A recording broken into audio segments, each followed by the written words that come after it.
Maybe. Hopefully she comes on. Justin, I can see you.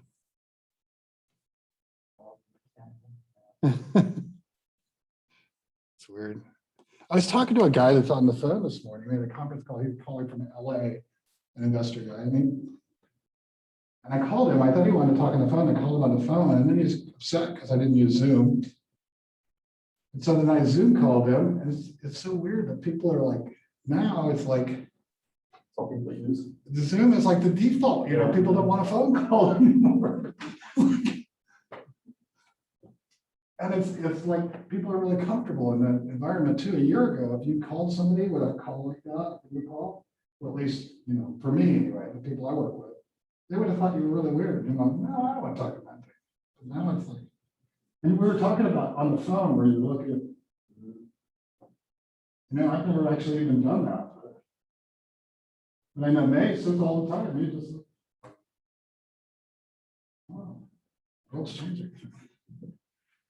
All right.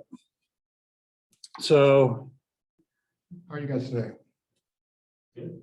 Okay. When do you play them again? Do we play again? We play tonight. Oh, who you playing? Multnomah, we play here. You playing who? We played Multnomah, Oh, Mom, okay. we play here. Cool. And nobody gets to come, huh? It sucks. Do they televise it? Do they Zoom it? It's on, I think it's on, I don't know, if you follow like the EOU athletics page, but You have to pay for it? Or is it just? I don't think so. I think it's free. Well, there we go. Yeah, That's good at least, yeah. Yeah. that's cool. So we should all tune in to watch you. You know? Cool. All right, so I had three things. I want to finish we need to finish the internet stuff. Got Abby. Oh, and then I got your assignment. I thought we'd talk about that. I didn't grade it yet. I just looked at it, through it, but we can walk through it. I think you have some more slides on pricing. I don't know if you guys want to know more about pricing, but what do you think? What's first? What are you most interested in? Oh, and I have to schedule the presentation for next Wednesday. But we probably want to, polish these up a little bit, I think. What do you guys think? How did you feel about that? Yeah, I think we just have some organization to do. Uh-huh. And I think once we get kind of a flow and get organized, I think right now we got some good slides. And they're just kind of all over. But once we get a flow going, I think we'll be good. Okay. For next Wednesday, how's that gonna work? Is it gonna be like a Zoom call or? Yeah, it has to be. He would probably come here if I asked him, but and probably both of them, Randy would probably come too, but I would have to fill out a pile of papers about that big. So it's the school, not our clients. Now it's on that. I had this call, we have this Zoom call scheduled with Abby. And I potentially didn't tell Beth about it because there's no issue, it's online. But she would want me to fill out forms for that too. Wow. That's crazy. It's like, What for? I don't know, and I have no idea what they do with those forms. I'm sure nobody uses them. They just file them somewhere, you know? Huh. Nobody will ever look at it ever again. Yeah. It's funny. It's kind of weird, yeah.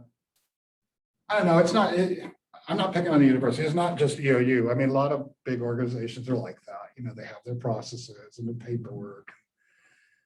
Everybody's trying to, you know, protect themselves. Could be a lot of liabilities and stuff. What was With the state. Could be a lot of liabilities with the state and stuff. Something were to happen. Well, on campus, maybe, but not really. I mean, we've had that discussion too, because I usually have, in a normal term, I'll have a couple of campus visitors. I mean, I like to have people in class. I think it's good for it's good for students. It's good for our visitors too, to be able to talk to real people, share their experiences, give feedback. And the university does have an insurance policy, right? Anybody, think about it. I mean, we don't have any gates or anything. People from the community walk through here all the time. They ride their skateboards through, the bikes through. So it's an open environment, so we have to be protected with insurance. So, you know, if anybody was to get themselves hurt here, and they were to try and make a claim against the university, they probably wouldn't have one, but if they did, then the insurance company would step in and take care of it.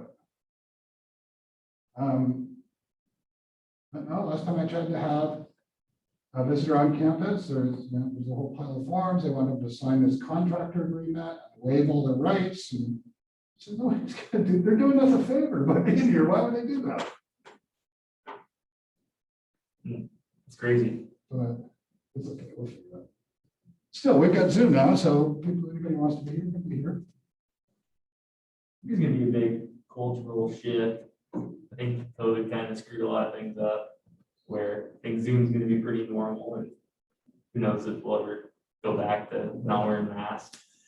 You know, we were doing some stuff like that before then too. Like, for example, my friend Trevor, this class a year ago, my friend Trevor runs an agency in Portland called Nemo Design. We saw a clip, right, that video clip.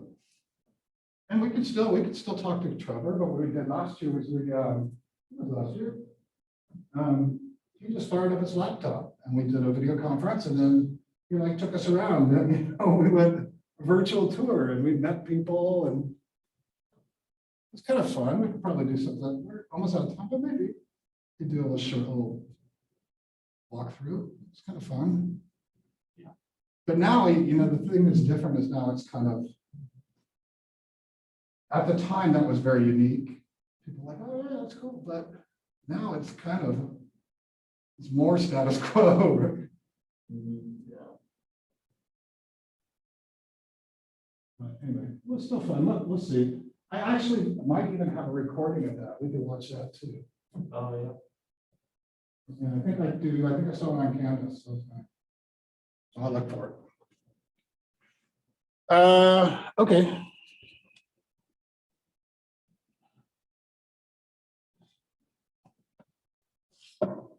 Well, the people that kind of came with you guys, there's all. Has anybody heard anything about Josh? I'm not. I haven't. I've gotten a couple emails from him, but he's said he was sick. And just sick a couple times with different things. 'Cause I remember he sent an email to like all of us Yeah, saying that he was like sick and he couldn't come back. God, how many weeks ago was that? that was like 5 weeks That was ago. 5 weeks ago or something like that. If I could look it up on my phone, I would. But It's funny because that night he sent the email. I was at work at Domino's and he came in to get pizza. When he was sick? Yeah, he's a little surprised to see me, but it's pretty funny. I mean, I'm just asking because I haven't seen him in class. As far as I know, he hasn't really worked on a project a little bit, from what I can tell. But how is that supposed to like work with like presenting? Because he said it's next Wednesday, so we just do it without him, or Well, if he's not in contact with you and you guys haven't worked it out, then you have to plan on him not being there. okay. I don't think, I just got a little hunch, just like Justin just said. I don't think it's. Yeah, so I wouldn't, I mean, you do contingency planning, you know, if he shows up, he gets these slides, he doesn't show up, then somebody else will do it. I will put up, if you guys want me to, well, not if you want me to, I will put it up anyway. I'm gonna put up a peer review. And then after you do your presentation, you turn in your final project, you can rank the other team members and talk about how much they contributed. And I will adjust grades to reflect that. I don't want to freak anybody out. Is that okay? I mean, No, that's fine with me. I mean, and Doesn't bother me none. if nobody fills it out, nobody turns it in, then it is what it is, right? Yeah. But that way, that'll give you, you know, if you guys feel like one team member or it's letting you down, at least it'll give you a voice and you could say, you know, hey, look, I don't think this is fair. you know, to say Josh does show up, also, I don't know if he really knows what's going on. What's going on? Because I Yeah. didn't mean to cut you off. Oh, no, totally, but same boat, Yeah. like what?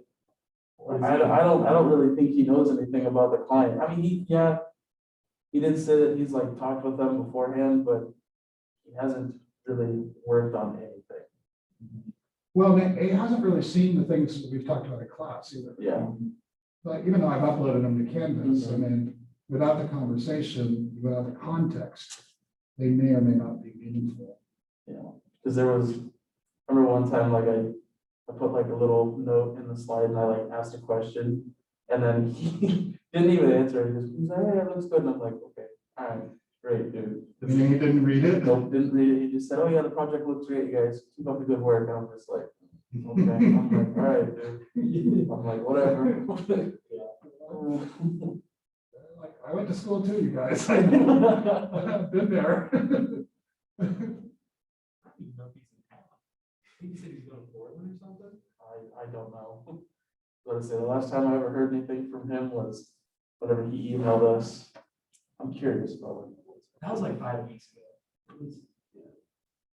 You guys, this is a good looking team, but you guys all look a little younger. I think. I haven't done any recent photos. So I say, I think that picture of you was. That's a football jersey, isn't it? Yeah, Play football too? no, it's just, I like the Cowboys. Oh, got it. Okay, I'm sorry. That was my high school senior picture. I'm sorry. Oh, yeah. Nice. That's funny. So in a regular term, we would all just, you guys would all just get together and snap a picture. You probably could and just like. Yeah, it was on the, Russian. Yeah. it was on the 10th that he sent that email. But him falling ill and. Taking community class credits. I remember when we first started, he didn't even like know how to get to it. Yeah. All right, well, For a living, too. So, This is like what? All right. so I'll let you guys, kind of work out how you want to handle that, and then whatever you give me, I'll respond to. Okay, cool. So, just tell me. Okay. Where to go. I try never to be punitive, but I also try to be responsive to feedback you guys give me. All right, so we've got the team. People helping people, cool. We saw that.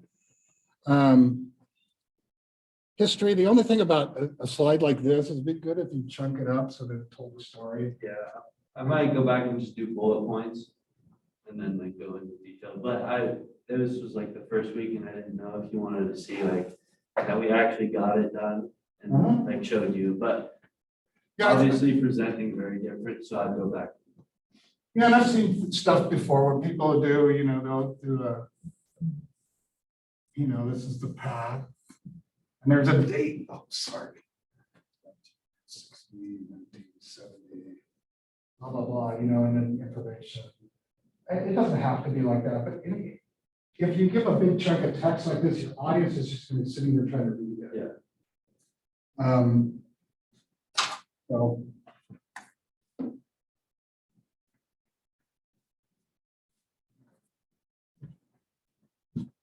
I think all the information's there though. Yeah, so that's good.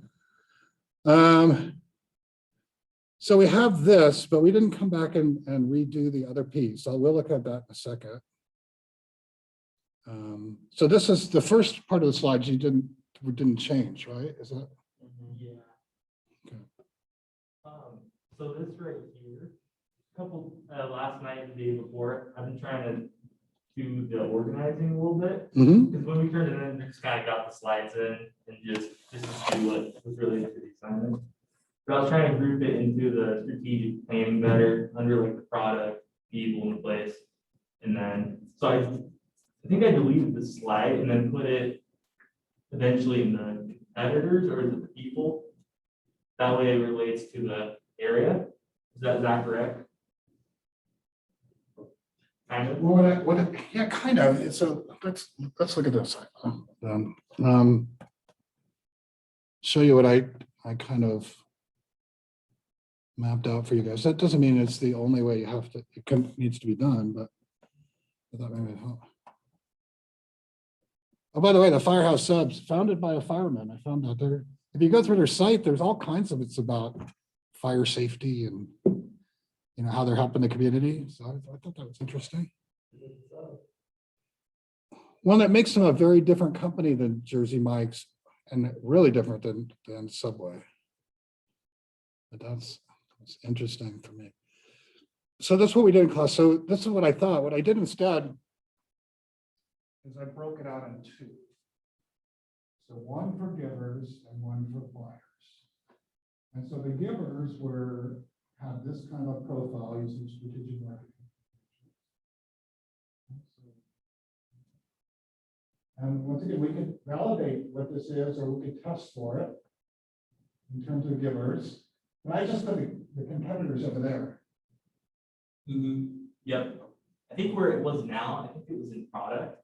I took it out of product, but I think originally when this model was built, I just, it was product people tried to, and what I've learned over time is that between, if you're gonna look at product and people, you kind of have to look at competitors at the same time. So I just started plugging them in here. okay. So you can see them. Now, if you do a competitive analysis, the way you do a competitive analysis, you have to go into more detail. Use a little different model, but this is kind of a one-page calculus summary. So in terms of givers, the competitors are not the stores, really, but either just store it and gather dust, leave it in a garage, or have a garage sale, or dump it off at Waste Pro. Waste Pro is the trash container. Or the restore, which is across from McDonald's. I think they take donations too. You guys can double check. I just see stuff piled up. I think it's only on certain days or like something like that. I see it every once in a while in the trash box there, yeah. So I just thought that between givers and buyers, there's a different set of competitors. Right? Okay. Because I have, as a giver, I have a choice with what I'm going to do with my stuff. And I can decide to give it to people, helping people, but I can decide to do nothing. I can just leave it there. So my, significant other gets so mad that I don't have a choice. Also, not to get off topic, but I did donate a couple days ago, and on the givers aspect of the business, there was no draw or like signal of that aspect of the business. I just went in with a trash bag and said, "Hey, you guys taking donations?" And he said, "Yep," just set it by the table. And no receipt, no. So you went in the front door. Went through the front door, no sign, nothing to say where to donate, no like donation basket. Because usually you donate in back. Let's see. Yeah, I just walked through the front door. That place there. Oh, the bar building? Yeah, that's on the back of this building. There's a big like roll-up door. And there's a sign here. Sometimes it says no donations. Donations only between these hours. Usually the guys come out of these doors, and they grab your stuff, and that's why the stuff is all piled here. Okay. They run out of room for it in there. But so this is the piece, when we're talking about donations, this is the piece that I think we're concerned about, because this is where most of the people, I mean, it's good that you donated, you got that experience, and it's good that they accepted it right at the desk. Yeah, for sure. But we go to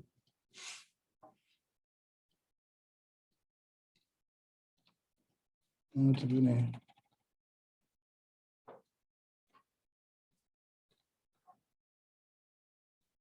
You can see how these guys are doing it here.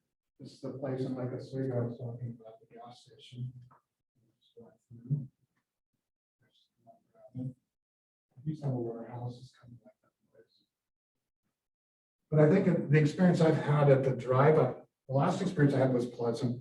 But before that, I've had experiences that are mixed. People come up and maybe they want it, maybe they don't. They look like, maybe they're not very interested to be there. That could be, you got to give it the old Les Schwab thing. Yeah. Okay. So.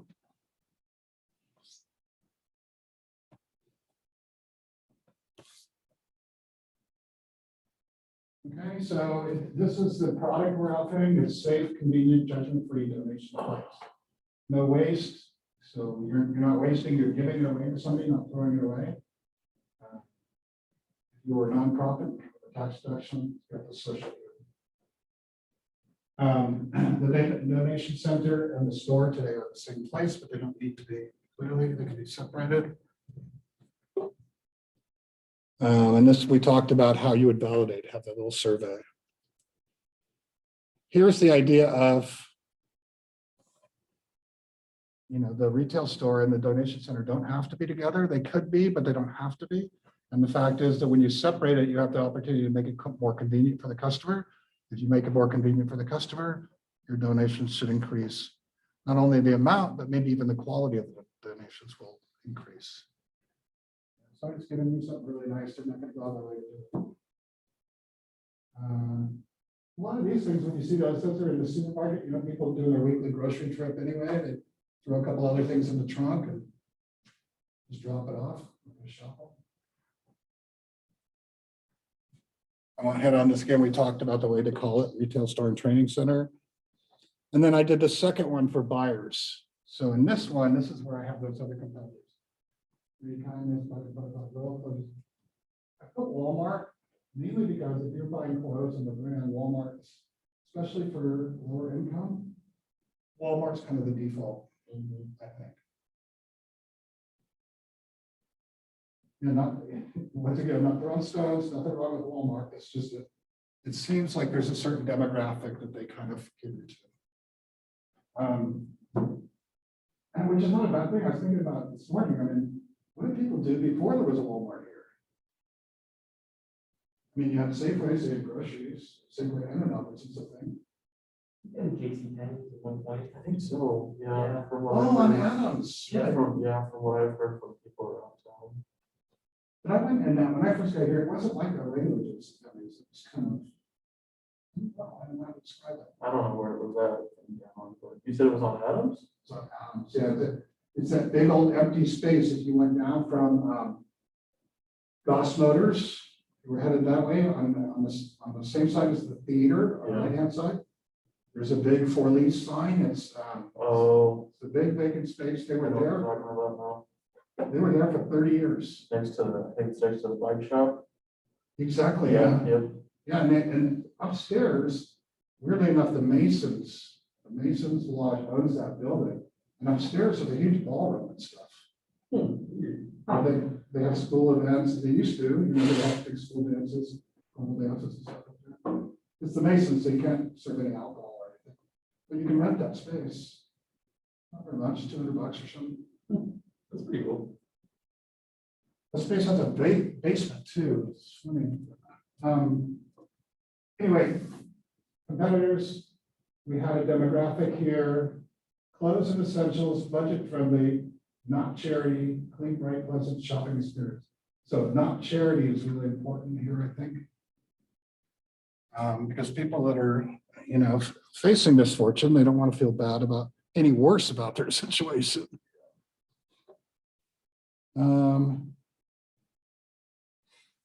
Okay, so did that. We talked about this match experience with the target market. So basic ideas, we've got really high end, we've got lower end, depending on where we want to end up. If we want a higher end experience, then we have to invest more in the store and the people. But if we do that, then we're going to need higher march. So that's what we talked about, this retail keystone. It's typically 2x cost, but it does depend on some other variables. Then you got me thinking, so I just went and did, we won't spend a bunch of time on. I actually put together this model, right? You asked me, we asked what are the 3 things that price is determined by? And it's perceived value, cost of goods sold is the ceiling, or competitive solutions.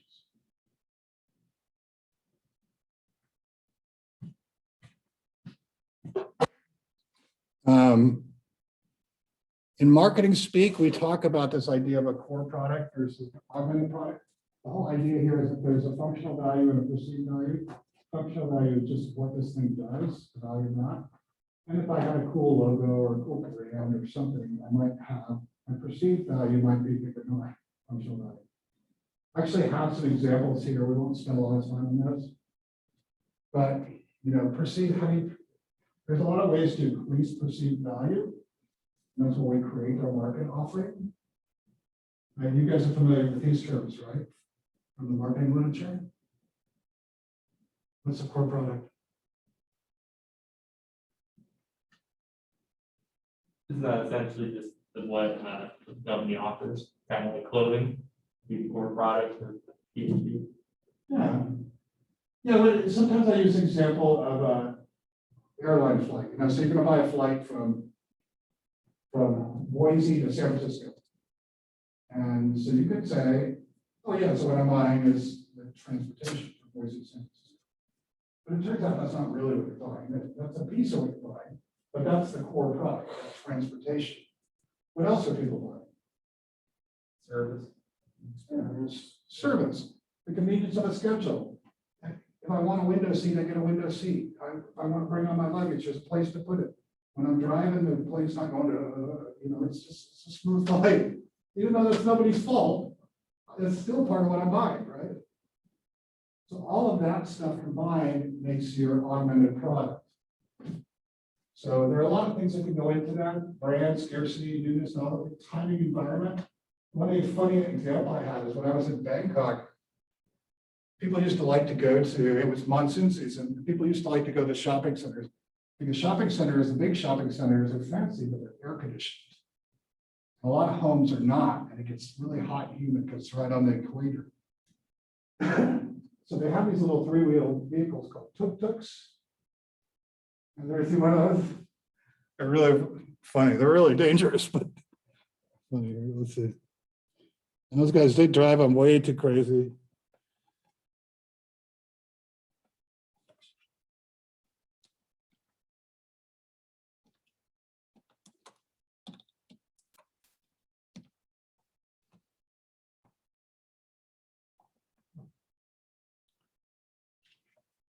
That's called a tuk-tuk. The reason why the name comes from is because that's the sounding of it.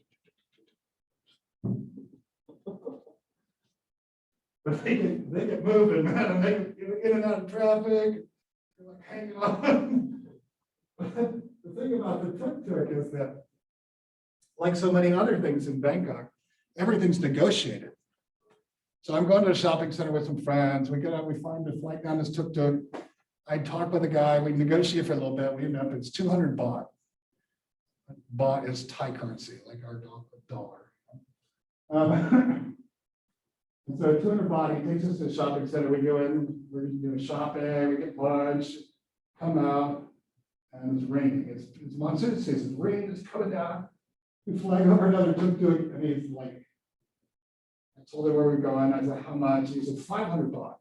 No, what are you talking about? Oh, we just came here, it was 200 baht. And he just looked up at the rain. Oh, 500 baht. that's funny. Because the product has more value at that point in time. Right? He knows that. Yeah. That's funny.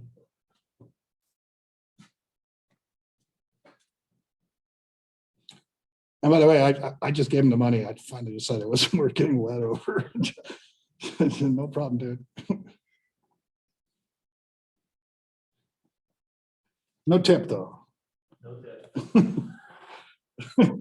How much 100 baht to US currency? 500 baht is $20 US. $20 for a taxi ride? Yeah. Wow. It was pretty long. It was Bangkok. Bangkok, Thailand. And we were at Lat Pral. Shopping center was on the other side. That was a pretty long ride. So, but going there was only, it's only 200 baht.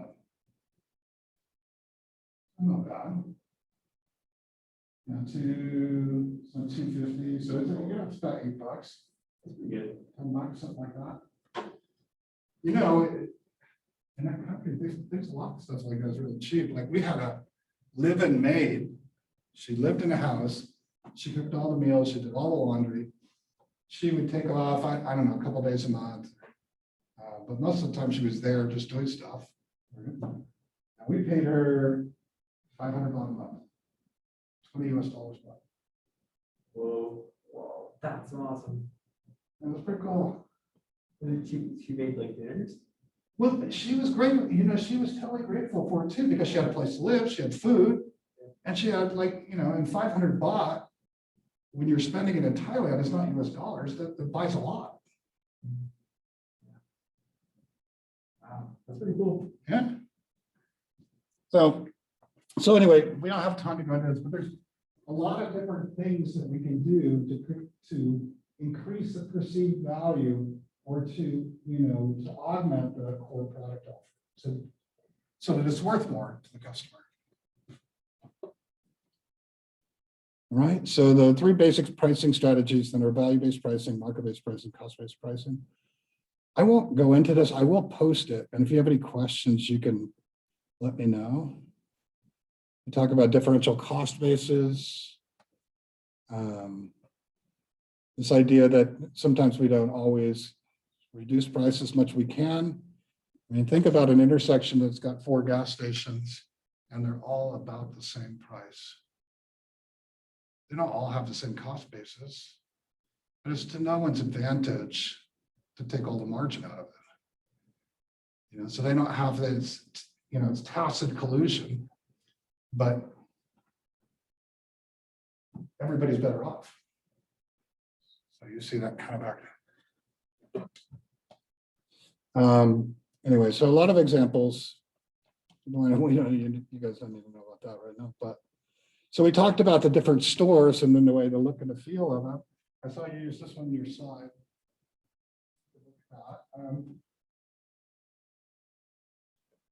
But at any rate, the key thing about this slide is in none of these cases, even though we scale it up for upscale communities, maybe scale it down a little bit for downscale communities, in no case does this look like junk. It's organized, it's neat, it's something that's, the crappy stuff that's got holes and stuff, they throw it away. It doesn't go out there on the shelf. You have to create an environment, pleasant shopping experience, well lit, and create an environment where you're buying things of value.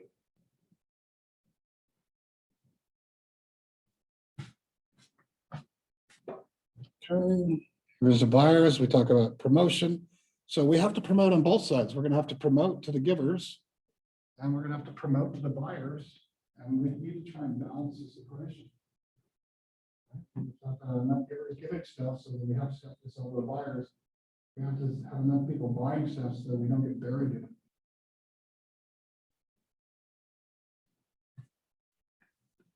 it. So we had that picture. That was the place across the street. We talked about this. It's in terms of overflow. Maybe it's not just the way I do a store. Maybe I can sell stuff on Craigslist when you eat it. And maybe I can do something with a broader social purpose. Supporting poor kids in Africa who might need clothes, like Tom's does with shoes. Or, hurricane disaster assistance. Every time FEMA's got a big disaster, you're there with a package of clothes and some water and whatever. Church groups would be happy to help you, I'm sure.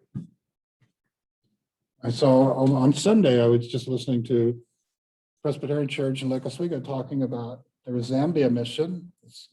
Even COVID, they're still alive this year. You give them a couple of piles of clothes to take with them, they would have no problem at all doing that. It wouldn't cost anything.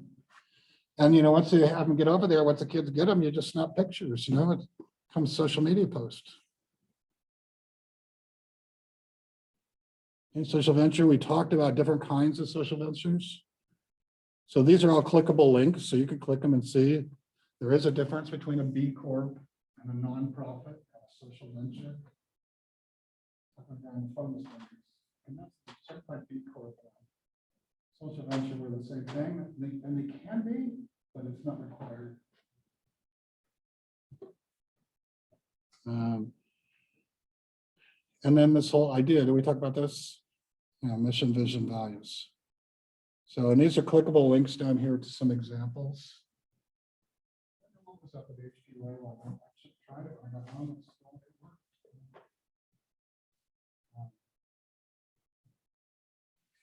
So I really think if they haven't done so yet, they need to work through that process. And we talked about the brand And then we're gonna do the swag. I didn't take a swag at that because a bigger pile of work, but I will take a shot at that for you guys. Send it to you. So that's what we went through.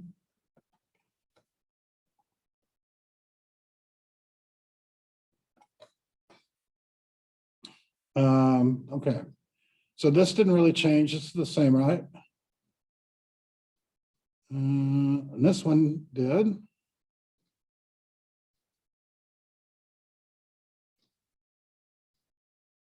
So you decide to use a 10 block radius. Did you calculate the number of people?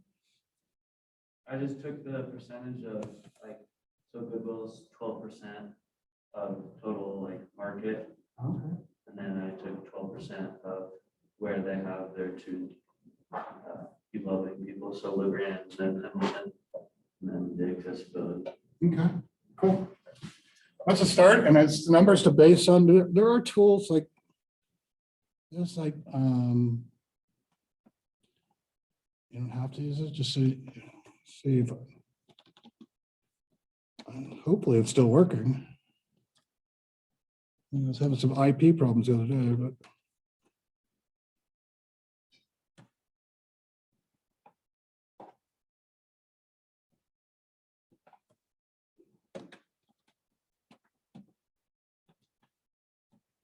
this is going to be, what is it?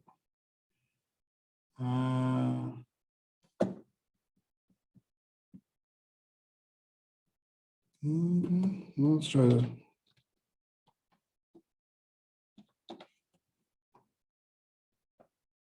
No. 210 won't work. Oh, I know it is. See, I'm telling you, that's like password hell. So if you log in here, you could go to, oh, what are you doing? Stop.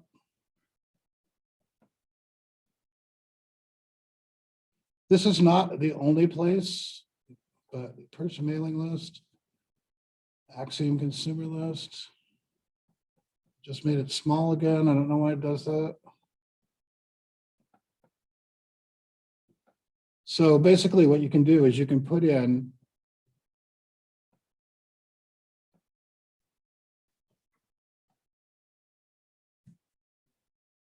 I know this is all this stuff.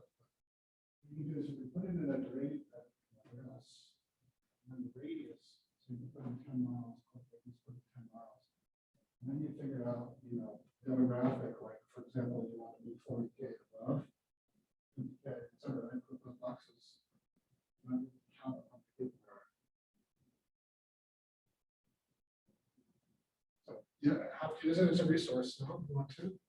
I used it for Nature's Pantry. They wanted to know how many, their target demographic is women, educated, affluent women within a radius of their store. Let's see if I can use that to calculate how many of them there are. Smart.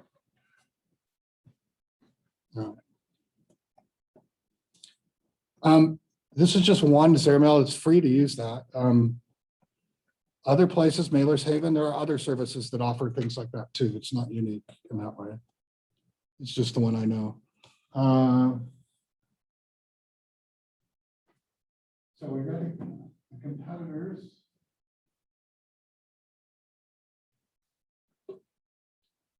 And we have this, the market map, high quality Royal Clothers. Okay, so you guys, you feel comfortable with that?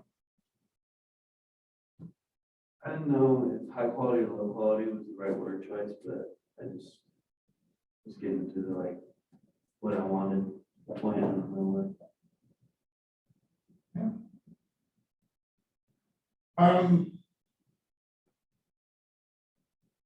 Well, it's tricky in this case because it's all kind of low quality. Yeah, but like comparing all of them. Relatively speaking. Yeah, What else did you consider? I just knew cheap and expensive was definitely going to be one, and I forgot what the other example we used is, like collectible. That's what I didn't. Yeah, we It's did, like we antique or. distressed versus collectible or something like that. Yeah, I didn't know. And that would kind of convey what you're talking about too, distressed versus collectible rather than high quality. Yeah, I knew that. I was just trying to get the point down, but I couldn't remember. I tried finding it then. If you could, the only thing from a presentation standpoint is you take these and you use the words, shrink the words, use the words, then you can move this graph into the center of the slide. I'll show you in a second.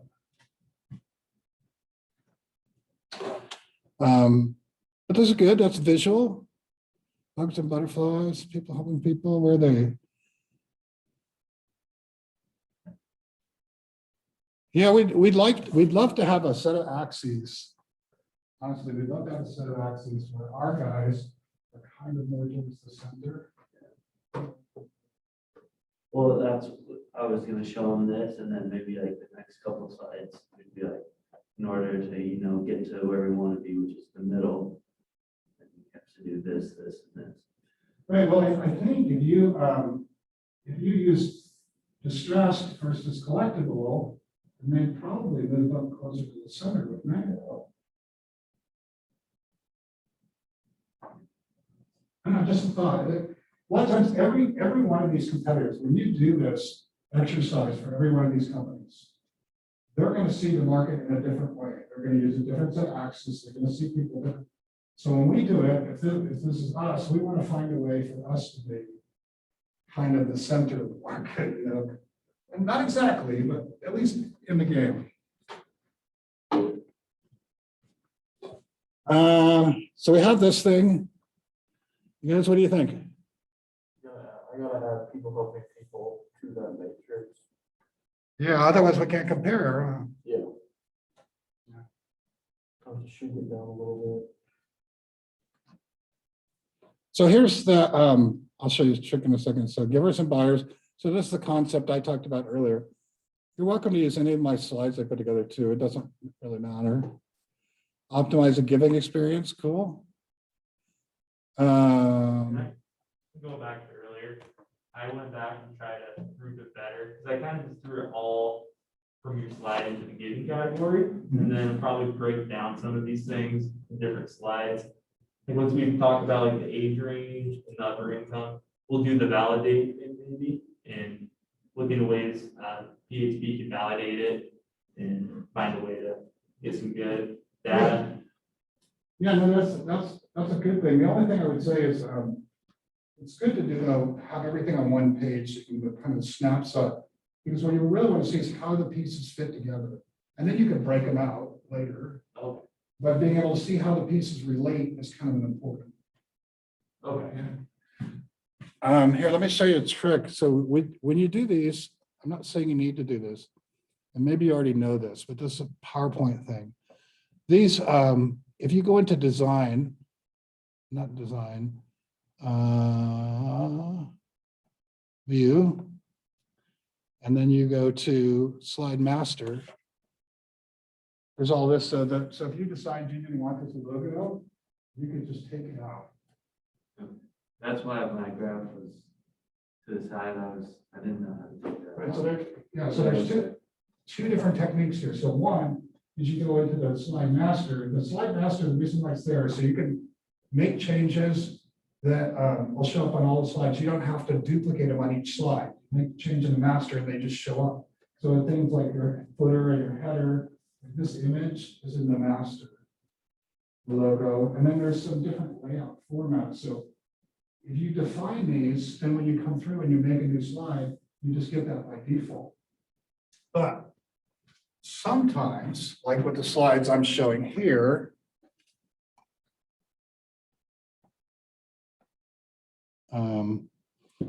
these ones, well, these don't have, I took the logos out. I just started with blank ones. But when you come here, let's go back. So in order to get back, you go view and normal. That puts you back here. Then if you were to go in here, you go insert, shapes, grab this square. Okay, then you're going to need to take, I covered up the page number. I don't know, maybe you want that. Okay, then you're going to do shape fill is white. Uh-oh, didn't take. Shape outline, you could make it white, or you could just, in this case, you could just turn it off. And then because that logo is in the back, it's in the template, it's in the way back. So what I can do is I can just go here, send backwards, send to the back. All right, and now I've got this white canvas to work with. This one, the reason why it's doing this is because somebody set up the default so that we go here, let's see, where to go? Format, shape effects, shadow. The reason why it's doing that is because of this. I just saw this the other day. Design. Here we're picking these default templates and they have certain characteristics associated with them. And I would think if we grabbed a simple one like this and grab this one, then when we did that, we're not going to see that by default, but see, so once I did this, I can grab this. I have this whole more canvas to work with. So you can see on your chart, you know, how you can just do this and then slide it over. And then because we just covered it over on this side, that logo on the other slides will be visible. But if we did decide we don't want it at all, then we just go to the master template and just delete it. And then cool, it works, huh? Let's see.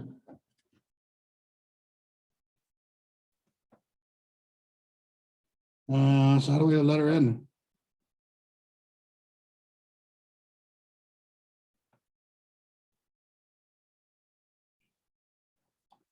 Guess I'm supposed to know how to do this, huh?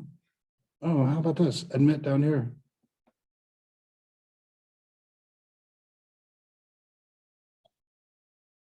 Hey, how are you? Hi, I'm good. How are you? Good.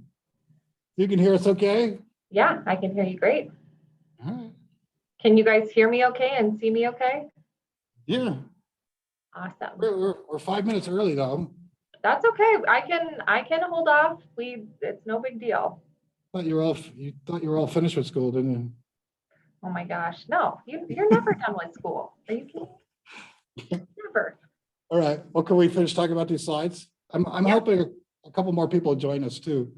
Okay. Because I sent out, I set up Canvas so it would send out an invite, a reminder at 2 o'clock. Awesome. Okay. Yeah, no, I'm totally fine. I'm just gonna hang tight and I'll check my email a few more times. You guys take your time. Okay. All right. So, so does that all make sense? Yeah.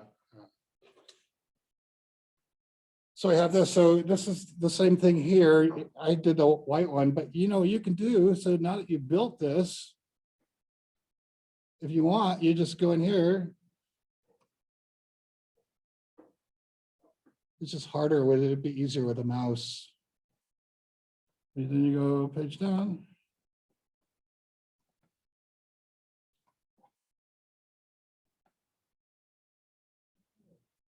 Right, and then you do format, send to back. You can grab these things. If you want help centering them, I don't know if you do, but you can grab these things like this. Right, and it grabs them all. Oh, they're already joined. You can do format here, align, distribute horizontally. You want to fill out the space. Just grab the corner like this, and then you just do distribute horizontally again. So just little tricks, it might help. So we've got this thing too, buyers, not for charity, clean, bright. So we got the store. And you can see how the same techniques would work with all these, right? Once again, if you decide you don't want EOU Mountaineers at all, you can just take it out of the master. There's income, got it. So what I think is that if you do those slides that are a summary slide with everything in one, then you won't have to break out all of this. So you save yourself more time to focus on the store. College students, so you're doing personas. Is that the idea here? Nice work.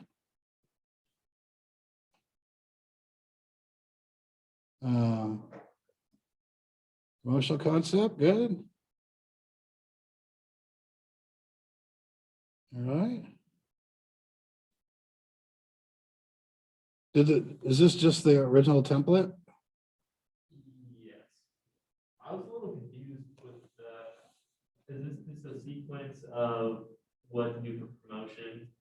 And like you would do like social media and then maybe a timeline the next month you do something else? Or what exactly is going on here?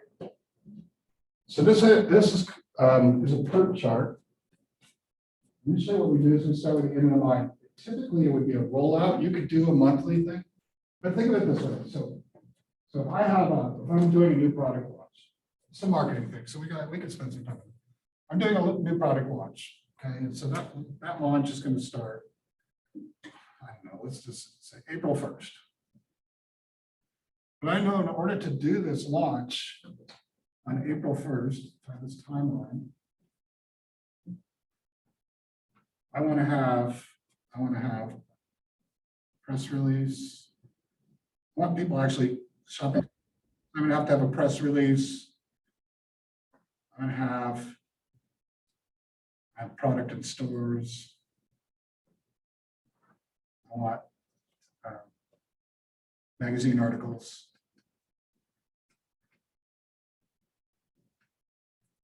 Etc. Right? Now, to do a magazine article, what's required? B2B, this is something we do in B2B. Maybe magazine articles are irrelevant today. But B2B, typically, I'll just short circuit because we're going to run from it. If I want to do that, I'm going to have to get an editor to write about it, right? Most magazines have a publishing date, have a date they come out every month.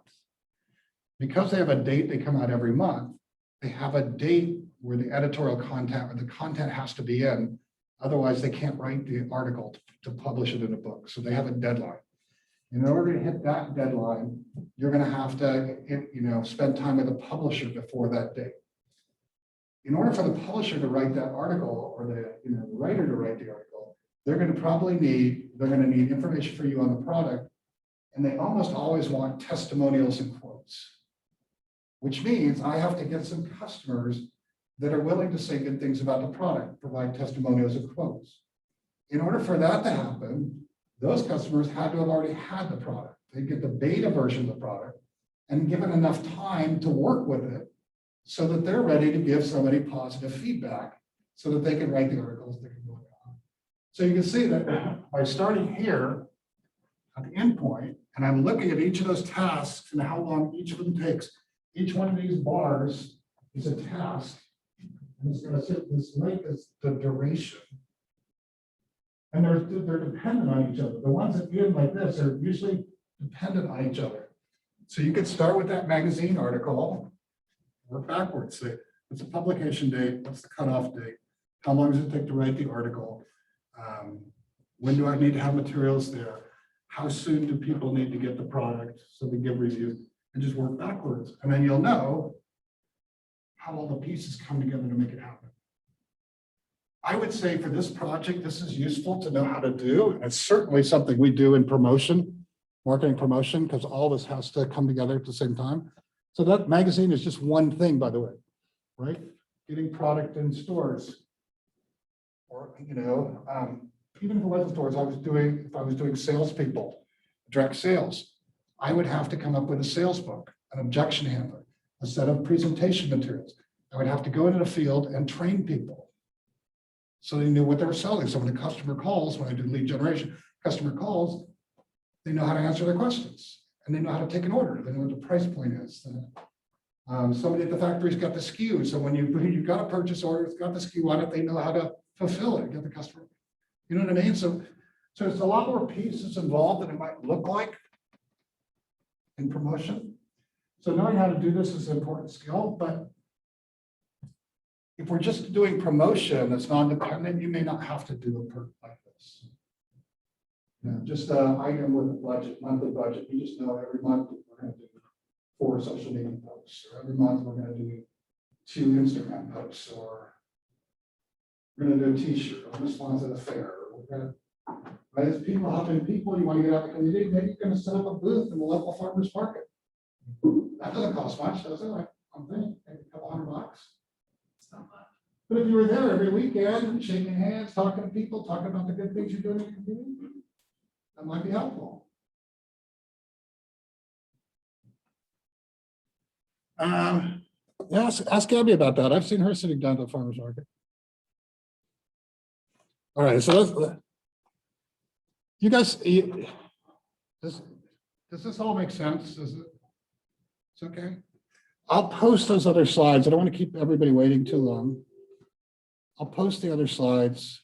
I think you have a sense for what we're going, but we probably really need to redo those first ones, the first set, and then get everything integrated. Because the next Wednesday, we're going to formal presentation. I want everything, you know, I guess that's something really polished. So, Yeah, we just have some organizing to do. Gotta knock the edges off. okay.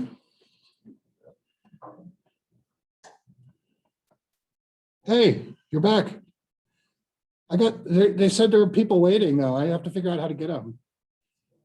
Oh, Joshua Lever. Oh, look, they're here.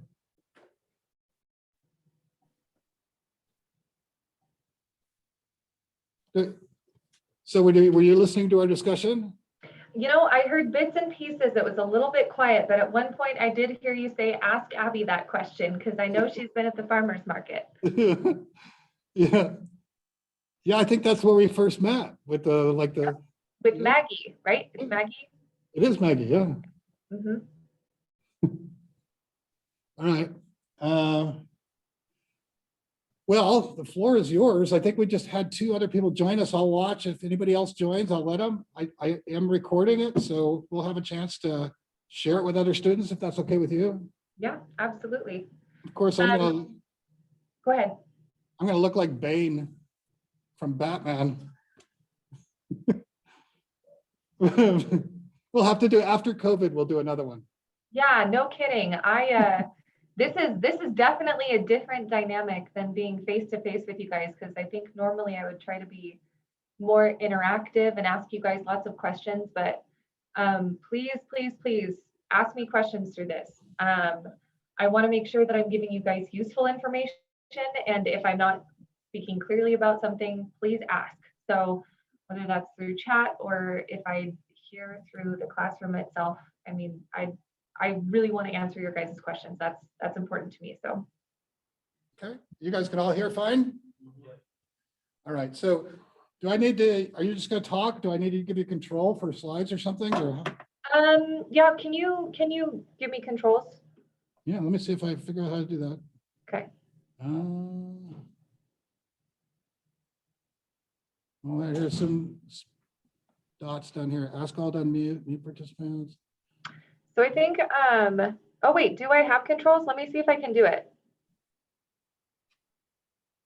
Can you guys see my screen? Yeah. Nice. Okay. Wow. So I'm good. Okay. So do you want to meet everybody here first? Yeah, I would actually. That would be awesome.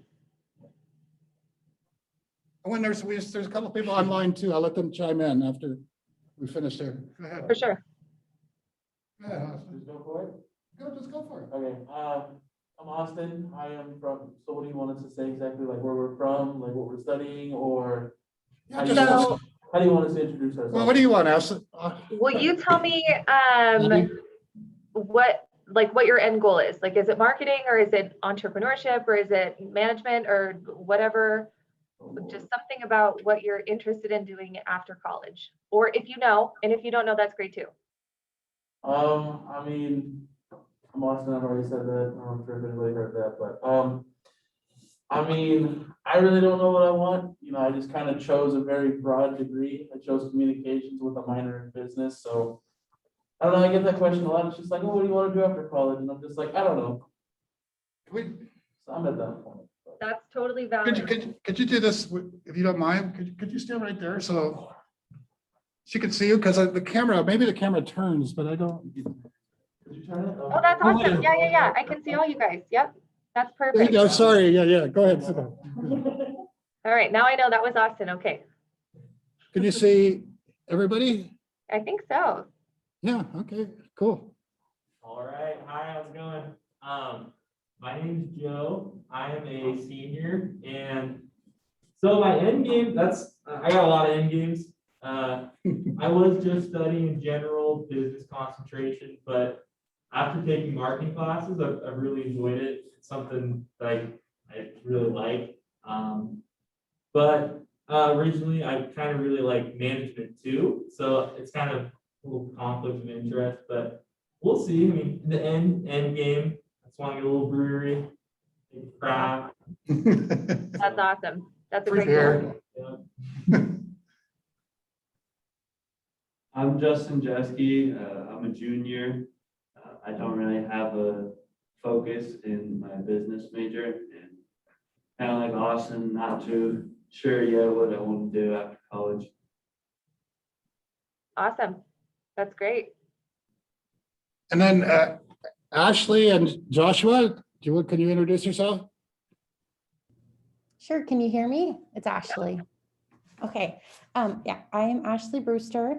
I am a junior. I recently returned to school to finish my bachelor's. I currently work in finance, so I was pursuing a degree in accounting, but I'm starting to like marketing better. It's more challenging, more interesting, and just more fun. So I'm considering a switch, but I haven't committed yet.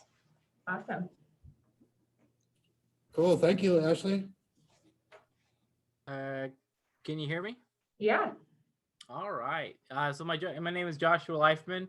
I'm technically supposed to be in that classroom right now, but due to some outside sickness stuff that is actually, as of today, cleared up, or at least I got the okay anyways today.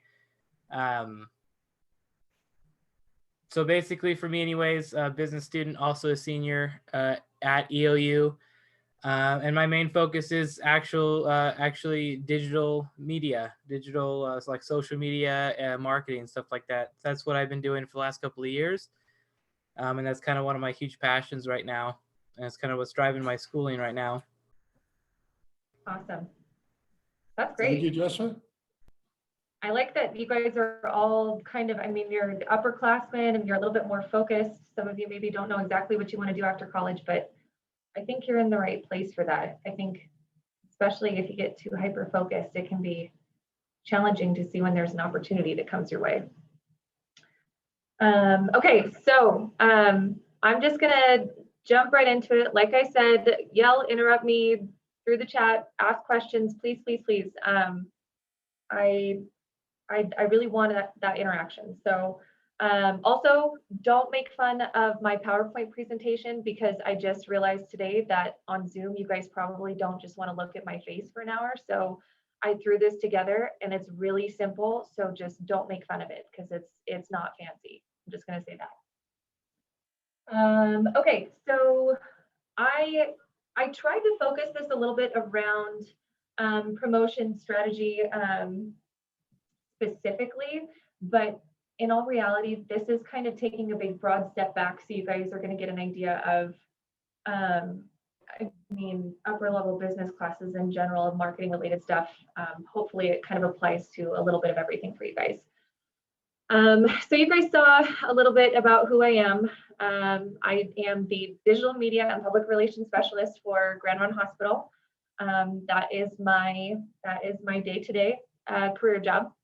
I also, I have my own real estate portrait photography business. That's really just a fancy way of me saying that I pay for my expensive hobby. I don't do a ton of it.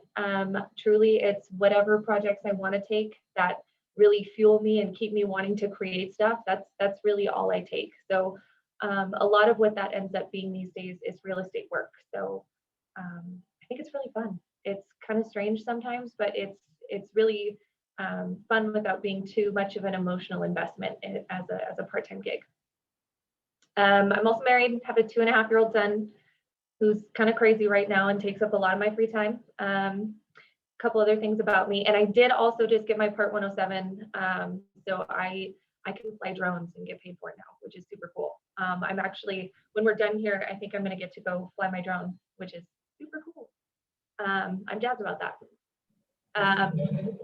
And I think that directly ties to one of the big things that I want you guys to take away from this is you're going to be constantly learning and growing and adapting and evolving, because in marketing and business, you don't ever stop learning. If you think that when you're done with college, you're done learning, you are dead wrong. I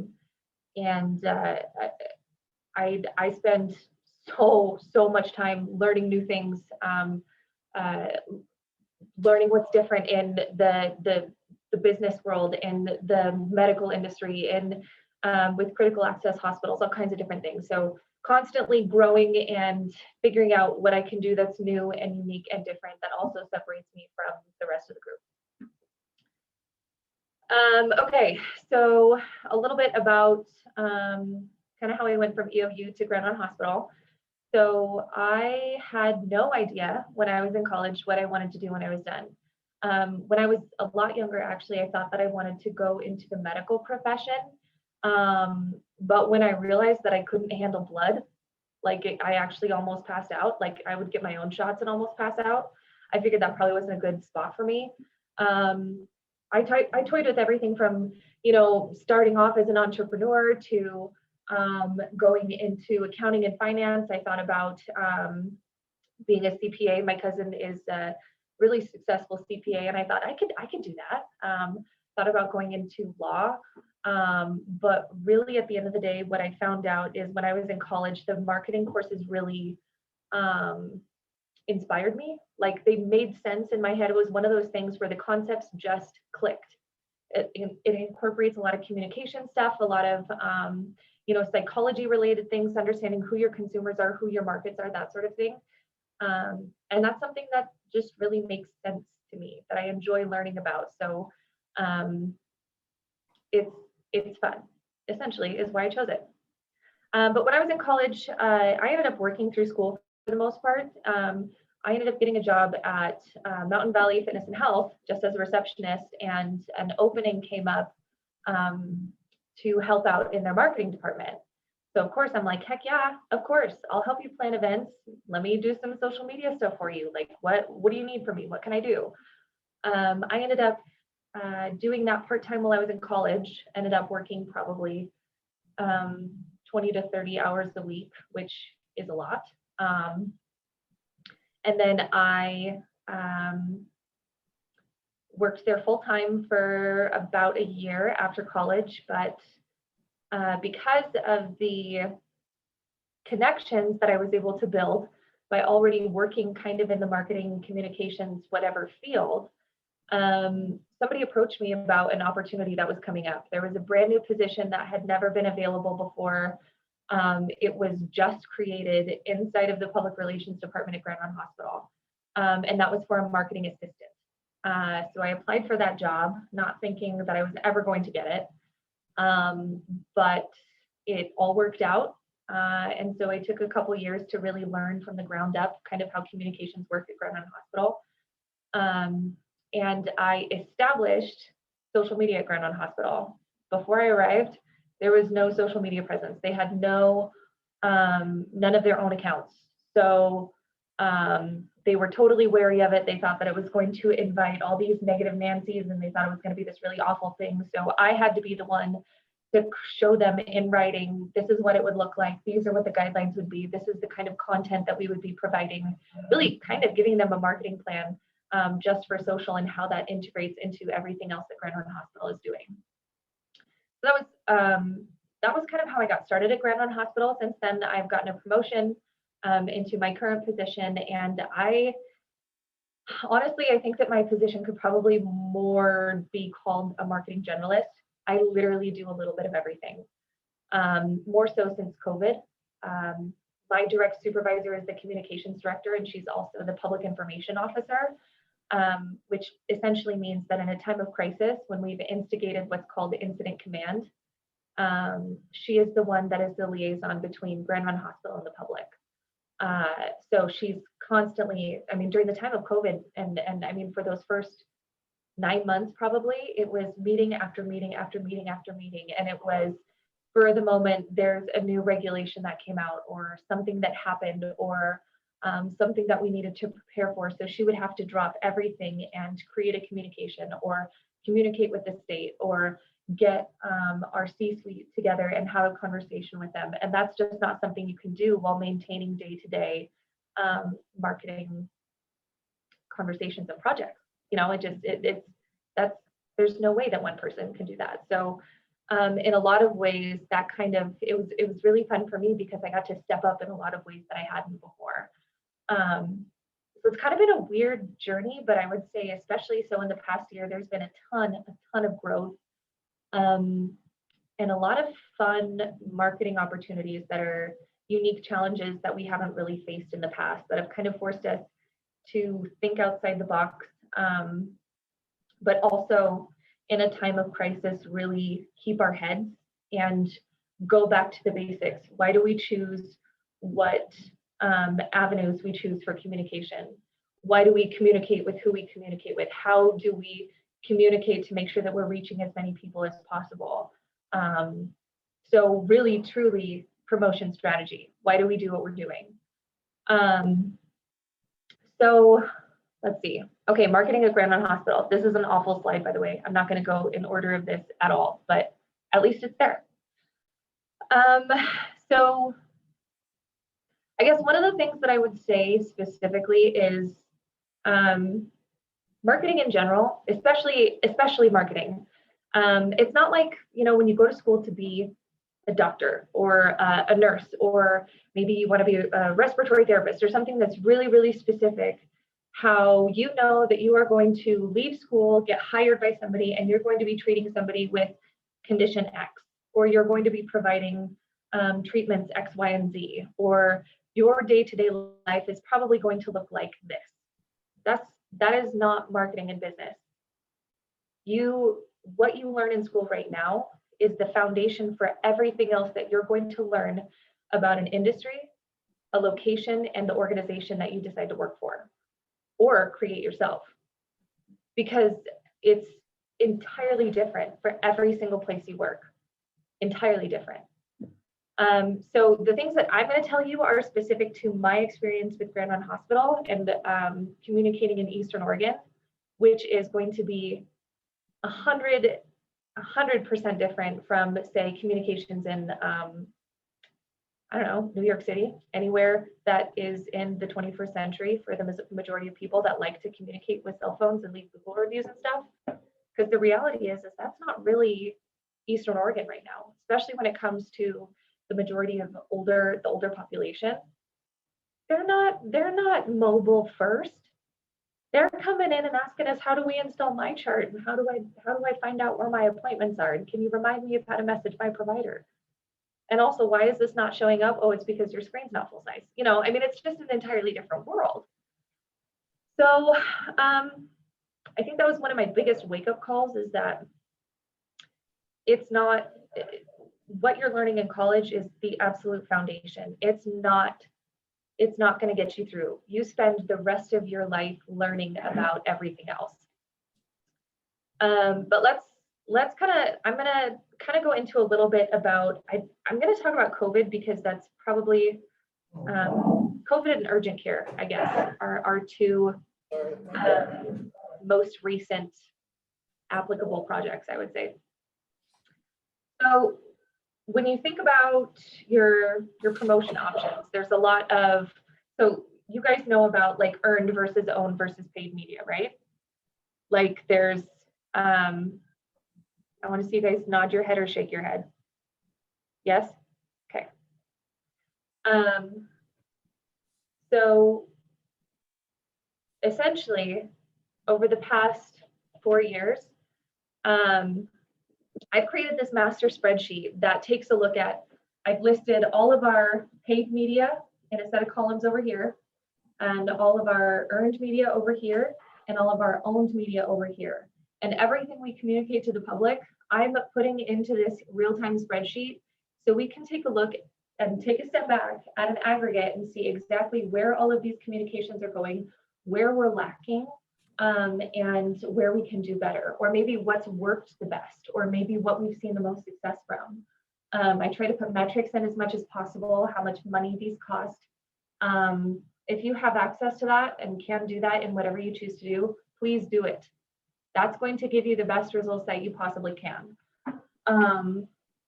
But I mean, it's kind of hard to take this down into one bite-sized piece of things for one conversation.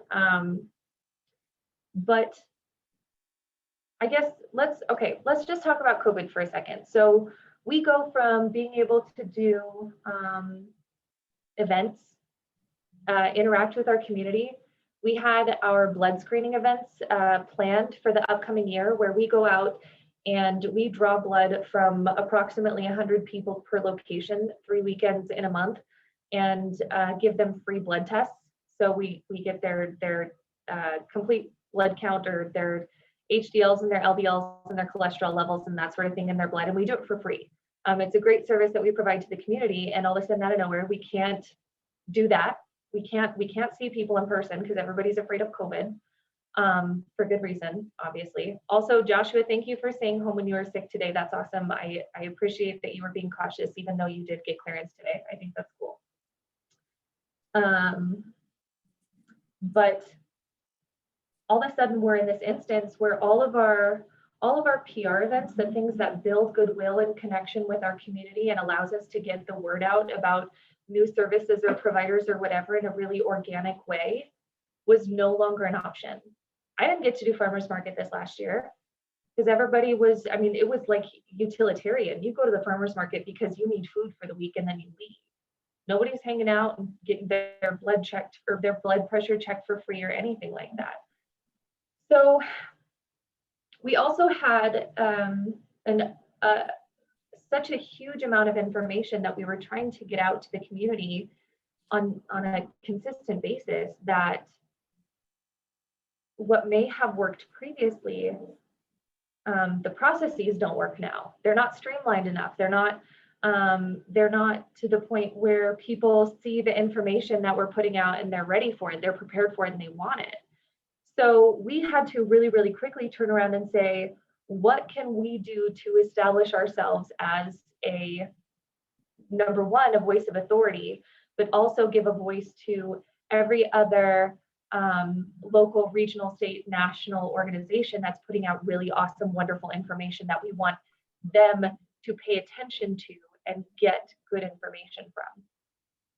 So it kind of put us in this sticky wicket. And when you're in a time of crisis or in a time where things are moving really quickly, it's easy to make snap decisions or decisions that don't necessarily make sense when you look back at them later. However, one of the things that I established early on that I was really, really proud of and ended up being a huge, huge, huge success is our COVID-19 news and updates page. So normally I would not recommend, especially for an older population, to have a website be your first resource.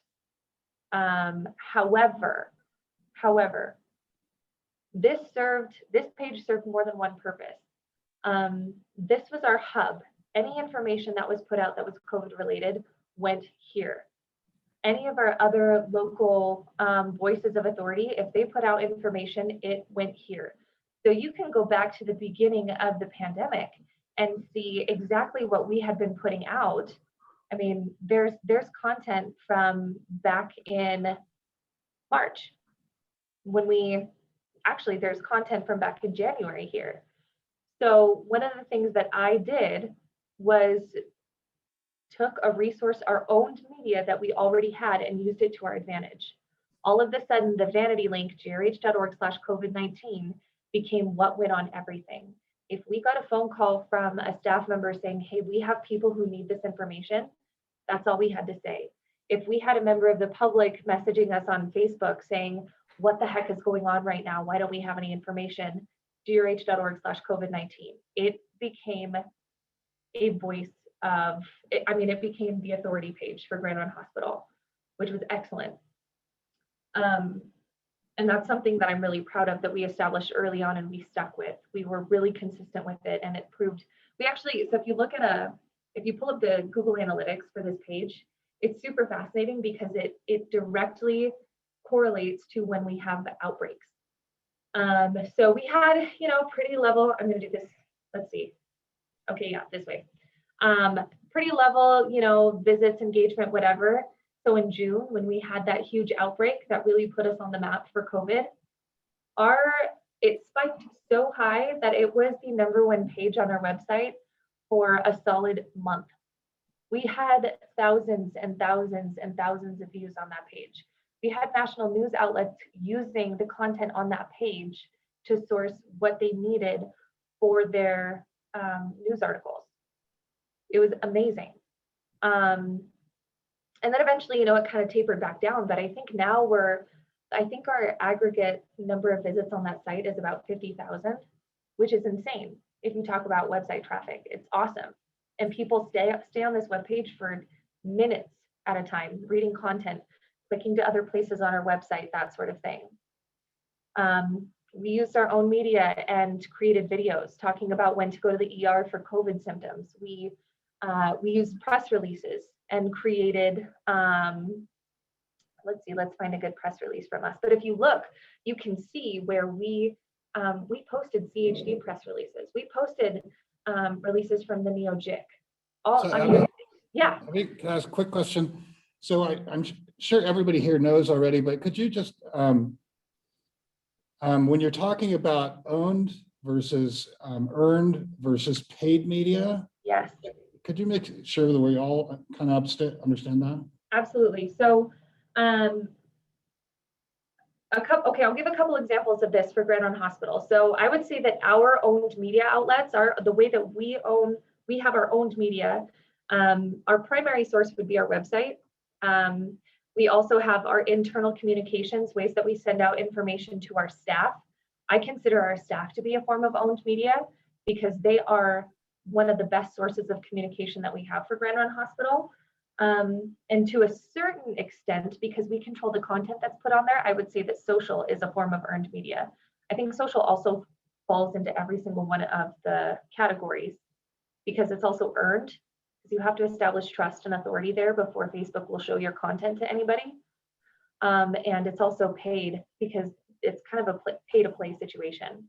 Paid media, lots of the traditional stuff, newspaper ads, theater ads, radio spots, billboards, social, the really standard stuff that you think about when you think of old school marketing media. And then earned would be something like you put out a press release and the newspaper decides to do an article about the content that you gave them. So that would be considered an earned media spot. Or you go on to the morning radio show, what was it, 1450? I can't remember exactly what it is, but it's an AM talk show that has a super, super loyal base here in Union County. That would be considered earned media, a long form radio interview that we're not paying for. When Brent Clapp does a piece that's not sponsored, more of like a news piece, that would be considered an earned media spot. So hopefully that helps kind of explain the difference between owned media, earned media, and paid media. But every single one of those things plays an integral role in a communication situation like this. The other thing that I would say is it's really weird to think about COVID being something that you're promoting, like a promotion strategy. But when you're talking about public health and public communications as a whole, all of the same factors apply. You may not be selling somebody something. You may not be promoting a specific product to them, but you still have to communicate with these guys effectively, establish yourself as a voice of authority, and make sure that they are taking and accepting what you're telling them. And all of those things have to be done in a way that's tasteful and appropriate, and in a way that's going to effectively reach your target market. So I guess, anyways, I'm gonna try and segue into something a little bit different here, but essentially, it's really funny because once you learn who your market is and what your earned and owed and paid media sources are, it becomes this series of puzzle pieces that you put together for every single campaign you do or every single communications opportunity you have. It's does this apply? Is this an appropriate use for this promotion? Does this reach who we're trying to reach? And you end up having some that you use fairly frequently and some that you only use on a you don't use very often. Does that make sense? Am I talking crazy, or is this all kind of making sense? Yes? Okay, thank you for nodding your heads. Perfect. One of the other things, I guess that would be a good example is our thank you, Ashley, and Josh, I think gave the thumbs up. Thank you. The other thing that we did during COVID that was a super challenge is we opened an urgent care facility. Urgent care had never been done in Union County. We were the first ones to do it, and it was a really big challenge to reach everybody in a time when everybody's so fatigued by hearing about healthcare related things. They don't really want to talk about it anymore. They're tired of COVID. They don't want to know where they can get tested. They're just over it. You know, this was September of last year. By that time, everybody was like done. They don't want to do it. But because we know, like the back of our hand, what our media options are, who our connections are, where our target market lies, and you have critical thinking conversations about where exactly this information should go, it's a set of puzzle pieces. It's a formula that you create and you put together every time. Because one of the things that I didn't realize is you are a machine. When you work in a corporation setting and you do marketing with a small team, you are less of a creative and more of busting out communications and marketing and advertisement and whatever the case may be. You're a machine. I mean, you have to be streamlined. You have to be effective with your time and your efforts, because you can't afford to waste time. It wastes money for the organization, and it's not fun for anybody. And then you have to explain yourself. I'm going to kind of move on from that a little bit. Okay, here we go. So the other, I guess, to tie in with all of that too, is when you're in school, it seems like everything is limitless. Like you have all of these limitless resources, and you have, you know, all of these awesome tools and this set of data in front of you that tells you everything you need to know about who you're supposed to be reaching and that sort of thing. When in reality, especially if you're working for a smaller organization, there are real and serious limitations to the work that you can do. So you have to be incredibly creative with the resources that you do have. For me, the biggest limitations for me is time. We are 2 people, and there are 12 clinics, 1 critical access hospital, and I want to say there's over 30 specialties in terms of different kinds of providers seeing different kinds of patients here. There is so much ground to cover. There is so much work to be done, and we are never, ever going to be able to do it all. So time is a huge, huge limiting factor. That's where things like understanding what your strategic plan is, having good in-depth conversations with your C-suite, and really understanding what the financial goals are, and making sure that you are taking a step back and looking at the big picture every single day. Those are all really, really crucial, important things to make sure that you're working effectively and efficiently. Money is the limiting factor. You're never going to have enough money to do what you want to do. It's just a fact of life. But the more that you can show leadership that what you're doing is working, so capturing analytics and data and click-throughs and making sure that you're really, really getting the output numbers, those are ways that you're going to be able to get more money down the road for what you want to do for marketing, and really, really leverage some of those higher cost but effective media sources. Data is also a limiting factor.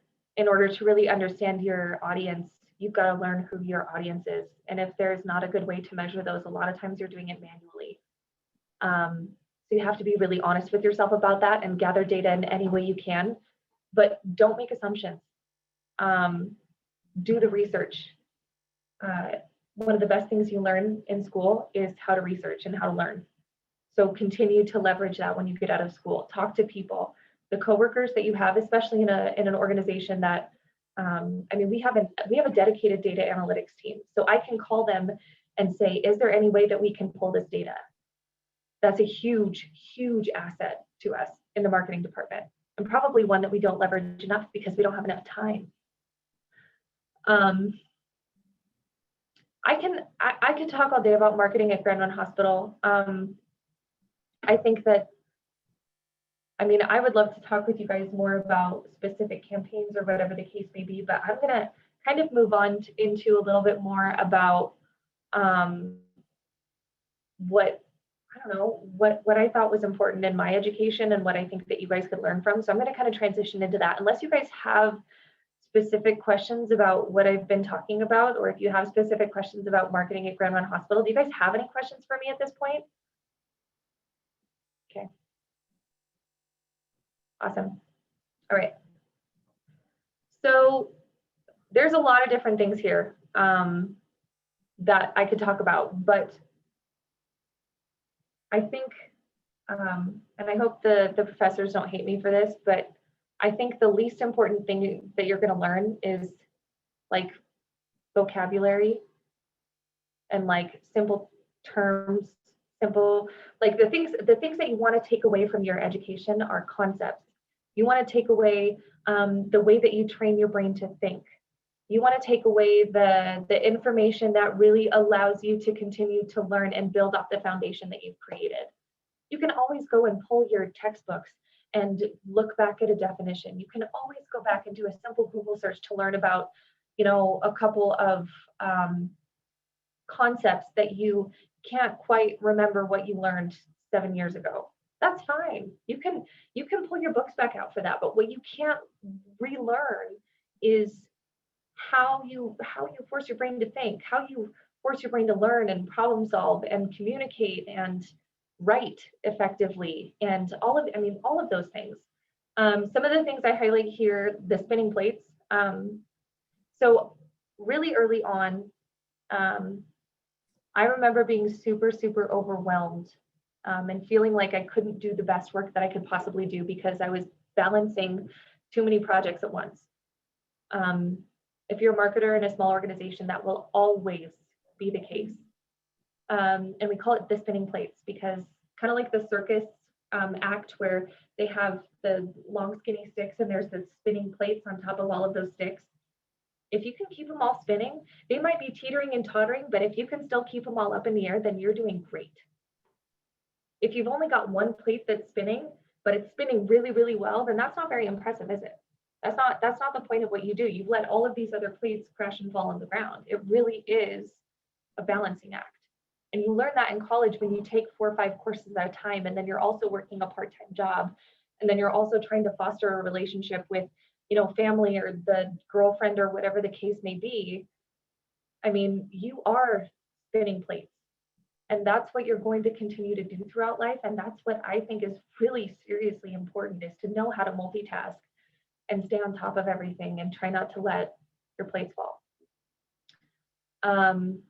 writing and grammar. So writing and grammar, thanks Josh. I can't emphasize this one enough. I don't necessarily feel like your writing classes are important, but really, really, really taking the time and effort and energy to pay attention to your grammar. Pay attention to your spelling errors. Don't just go through and autocorrect in Microsoft Word. Learn your AP style. Learn how to write effectively. Learn the difference between a proper headline and an improper headline. Learn how to format a press release or a memo or a PSA or a just really, really simple basic things that are going. I mean, I've had to write out of nowhere with nobody proofing me for a couple of years now, and it's different. You can't just take it to somebody else and say, hey, can you proof this for me? People judge a corporation if there are typos and grammar issues inside of their releases. That's not something that you just get a free pass on. That's huge. I literally cannot stress that one enough. If I couldn't write, I would not be doing the job that I'm doing now. I would not be able to get a promotion where I'm currently at if I could not write effectively. So that one I think is maybe possibly the most number one thing if you choose to be in corporate communications and marketing. Problem solving and research, I've touched on this a couple of times, but you learn how to problem solve when you're in college. You're faced with a problem, you're faced with a question that you don't know the answer to, and it's your job to find the answer. Don't minimize that. Lean into it and use it to your advantage, because that's a skill that you are going to continue to use forever and ever. Learning your market and audience. So classes like consumer behavior, classes like psychology classes, communications classes, heck yes. Those are so important because they teach your brain how to think. They teach your brain how to understand who you're communicating with.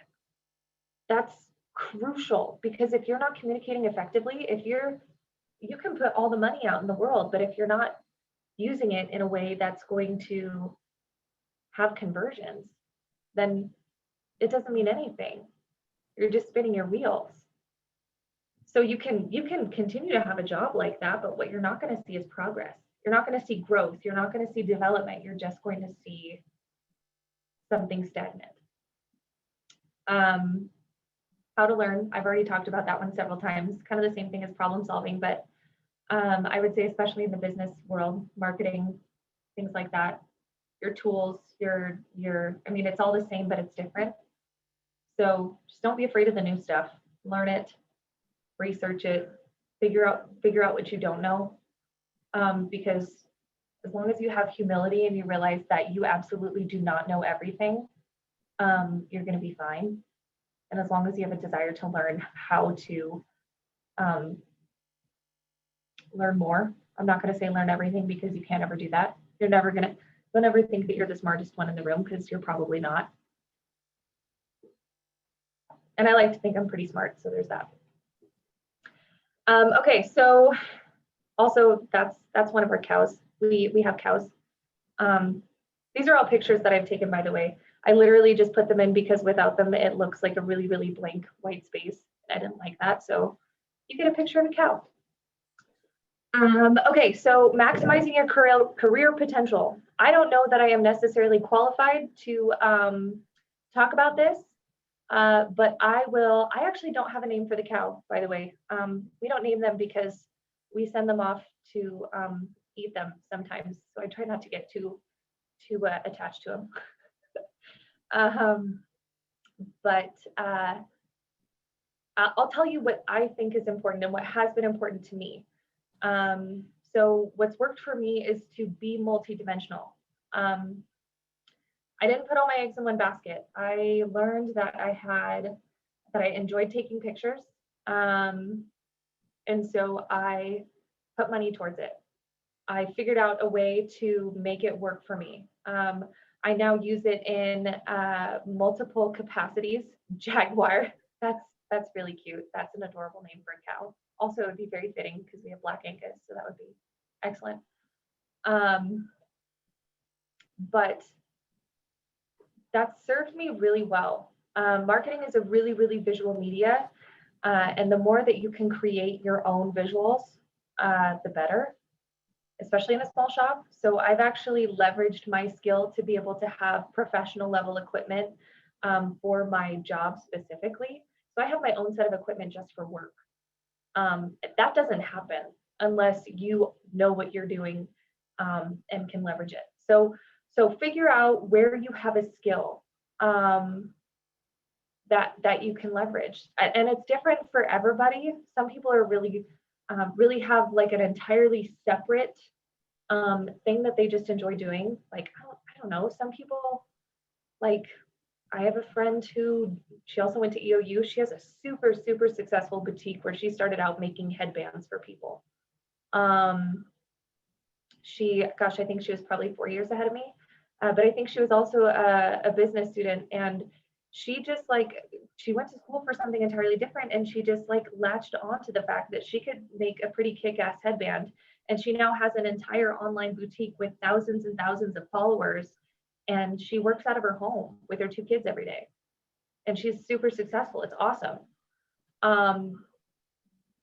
But that also means that she had a career at one point and she didn't have to feel like that was her only option. One of the things that is really, really hard is feeling like you don't have a way out, feeling like you are trapped or locked into something. So the more that you can expand on more than one skill set, I think the less trapped that you're going to feel. The more you can feel like you can apply for different jobs in different arenas and feel like you may actually have a chance at getting them. The more that you're willing to learn, the more that you can apply for a job like that, walk into the room and say, I don't know much about this, but I can tell you that I have X, Y, and Z skills and that I am eager to learn and that I am good at learning. And that's going to get you further than anybody who, I mean, you know what I mean? Like, just don't put all your eggs in one basket. Grit is important. Okay, so this one is kind of weird, but if you don't face any adversity in your life, sometimes you can kind of feel like you're soft. So for me, I didn't naturally face a ton of adversity in my life. I actually had a really cool upbringing. My dad was a super successful salesman, an excellent communicator, great at interpersonal relationships. So he taught me the foundation of everything I know from the time I was really little. Like, I went to work with him one day and I came home. My mom asked what we did, and I told my mom that we just drove around and talked to his friends all day. No, we were driving around and talking to all of his customers, and he was selling products, but I had no idea. I thought we were just talking to his friends. My mom's a lawyer. She's great. And I haven't faced any adversity. So digging down and figuring out how you can be motivated yourself and work hard without having anybody else to blame or to have to find motivation from, whatever the case may be, find it. Find the grit. Find out what motivates you. Find out what keeps you going further than whatever classmate you have that you look at them and you say, I don't want to be that person. I don't want to be the person that gives up at 75%. I don't want to be the person that can't see a project through. Like, you've got to find that and hang on to it. Okay, so let's see what else. Okay, advice. Communication is huge. Obviously, if you're going into communications, public relations, marketing, that's like the foundation of everything you do. So the communications degree with the minor in this stuff, that's excellent. I think that's going to serve you really well because that's a constant.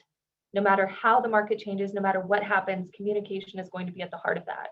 So if you can take the concepts of communication and apply it to whatever traditional route, digital route, new and upcoming thing, you know how to communicate with somebody, you're golden. That also makes for a lot better coworker to coworker relationships, which will be incredibly important because as a communicator, as a marketer, you communicate with literally everybody in the organization.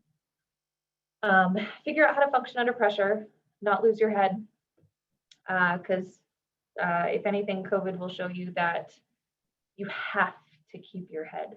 You can't just lose your crap. Crucial conversations. This is actually the name of something. I think they teach classes for crucial conversations at EOU. Like they have an outside person come in. It's not like an EOU course, I don't think, but I don't know, maybe professor knows more, but you have to have hard conversations and you can't shy away from them. And I think like as millennials on, we're not really taught how to have crucial communications face to face.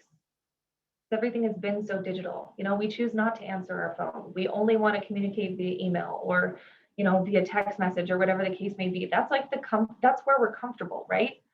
But in a business environment, you are face to face and people are going to get pissed off and come to you, and you have to be able to have those crucial conversations.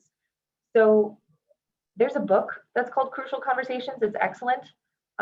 If you guys haven't read it, I would. It's going to serve you in every area of your life, from your relationships to your business interactions to everything in between. It's awesome. Professionalism. Nobody's going to take you seriously if you can't act professional. If you want to act like an entry-level college student, then be my guest, but you're probably not going to be considered for a promotion if it comes up and you're just saying, well, I'm just a college kid. You know what I mean? So, I mean, from the time that I was a junior in college, I shied away from that. I'm not just a college kid. I'm a marketing professional. I know my stuff. I might not have a degree yet, but guess what? I'm a marketing professional. I know what I'm doing, but I don't. Nobody needs to know that part. But okay, there's no test, just projects. Obviously in college, you are tested on everything. That's like the ultimate, do you know your stuff? But there are no tests, you just have projects. And guess what? Everybody is judging your work based on your projects. So when it's time for a review, or when it's time for a new position comes open, or whatever the case may be, there's no test. They're just looking at the work that you put out. They're looking at your every single day work that you do. They're looking at whether you show up to work on time. They're looking at whether you communicate well with your peers. They're looking at how you did on this project. They're looking at, and here's the thing about marketing, is all your stuff is super visible. Everybody sees it. All that stuff on the website, that's all my work. That's my project. And that's totally public facing for the world to see forever and ever until we change it. That's a lot of pressure every single time. But I think it's awesome because it forces me to do better work knowing that everybody's going to see it. Okay, what else? What would 20-year-old me want to hear? Okay, figure out what drives you, use it to help you find the industry and employer that will help you thrive. So what drives you? Is it money? Is it achievement? Is it praise? Is it helping others? Is it being driven by a mission? Is it goals, financial or otherwise? Is it working with a big, huge group of people and having that hive mentality? Is it working by yourself? And like what drives you? Because that's going to make a really big impact on where you decide that you want to end up working. So pay attention to what that means for the industry and the employer and the work environment that you end up choosing. So Abby? Yeah. Sorry to interrupt. I don't mean to. No, you're fine. It's 5:02 and I just want to, some students might actually have another class or something after this one. So, but I don't want to cut you Almost short. I mean, I done. want you to be able to talk as long as people want to listen Yeah. and trade stories. But I also want, if somebody has to make a class, I want to make sure that they can do that. Absolutely. Is that okay? Absolutely. Yeah, I think that, is this my last slide? Yeah, that's it. So Okay. basic, how do I go backwards? Okay, there we Thank go. you, Justin. Thank you. Thanks for coming. Yeah, thank you. The only other thing I would say is there's no substitute for excellent interpersonal relationships. Build them and retain them and follow through on them, because if you don't, if you have these opportunities in front of you and you squander them, or you don't call somebody back, or you don't follow up on a project that you're working on with them, it will haunt you. It will haunt you. It sucks. I mean, it's just not fun. pay attention to those relationships and foster them like they're the most important things, because sometimes they are. If I hadn't followed up on the project that I was working on with a specific vendor, or I kind of treated them like crap, or I was not a good communicator, or whatever the case may be with this one vendor that I was working with 6 years ago, I wouldn't have had my in with Grande Ronde Hospital. And if anybody asked them what they thought about working with me, they would say, well, she's kind of, not a great communicator, whatever, blah, blah, blah. And I would not be in the position that I'm in today. Your interpersonal relationships, especially in marketing and communications, public relations, they're so, so, so important. Thank you, Ashley, for joining us. I don't know. I mean, there's a lot that I could say about this, and I mean, we could talk about this all day, but just make sure you're paying attention to those and fostering them, following up where you should, because it's really, really important. I'm not perfect at it still, that whole spinning plates thing, but it's important. Do you guys have questions for me? I mean, I can keep talking, but I want to make sure I'm answering your questions, because I've kind of covered a lot. I feel like I've just, touched the surface of a couple different things, but do you guys have questions for me? We have a chat. Can you say, what was the strategic? Oh, you're gonna have to speak up. I can't hear you. Sorry, can you hear me? Is that Yeah. better? What did you say the strategic marketing goal was for Grande Ronde? As a hospital compared to like a private business, is it different to kind of communicate that message, or what would you say? So that's a really good question. So we got a new CEO, Jeremy Davis. He joined us 2.5 years ago now, and he has done a really excellent job of guiding the strategic plan for Grande Ronde Hospital. So what that means is he has really worked with our stakeholders and our board of trustees and senior leadership and whatever the case may be to come up with really just a document that's a guiding force for what we do at Grande Ronde Hospital. So obviously our mission, we are so mission driven. Like, patients are what we do. We care for our patients. That is the core of what we do at the end of the day. And it's a really noble one, and it's a really easy one to communicate. That's the easy part. That's the emotive part. That's what people connect to. But behind the scenes, figuring out where our priorities are when we have limited budgets and limited amounts of time, we turn to the strategic plan. So there's, if you talk about service line growth, there's specific areas within the hospital that we focused on, that we say we want to expand services in this department or this area. We want to see a growth of 2.5% here, or whatever the case may be. So it's really, really nice to have that guidance from the top down to be able to say, this is where we're looking to see progress. So say orthopedic surgery is one of them. Okay, so we promote our orthopedic surgeons. So I don't know if you guys have seen, but we have a billboard up right now that has our team of orthopedic surgeons on a billboard. We've also put together some newspaper advertisements. People who generally have the funds and the insurance to pay for things like a knee replacement or something like that, they're gonna maybe take the newspaper. It's kind of the right demographic, right? You're not gonna just slap it all over Facebook. I mean, maybe these days that might work. Like, I should probably start a campaign, pay for some ads on social, because you've got a bunch of 65 and up people that end up spending their time on social these days. So you just kind of, you go based on the strategic plan. You might also, if you talk to one of the executives and they say, you know what, we've actually seen a decrease in the number of referrals we've seen in this specialty. So we may need to do a little bit of promotion to see if we can get those numbers back up. So as long as you take a step back, once you have that information, you look at the service line and you say, what do people need? What are people looking for if they go to see a provider like this? It's actually really easy when it's something as noble as making sure that people have healthcare, like that they have access to their healthcare in a rural area. That's a huge deal, and something that I'm actually really proud to be a part of, because not everybody has as many options as they do here in La Grande. We are a huge critical access hospital compared to others that I've seen throughout the nation. So it's a cool thing to be a part of. Does that answer your question? Yeah, totally. That was Perfect. good. Okay, awesome.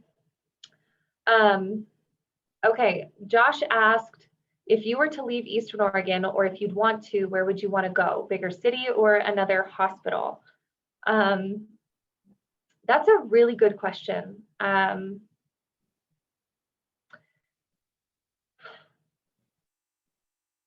might go seek out another hospital in a bigger city, mostly because I'm familiar with it. I could jump into it, apply some of the same skills that I already have, and just learn a new market in a bigger area.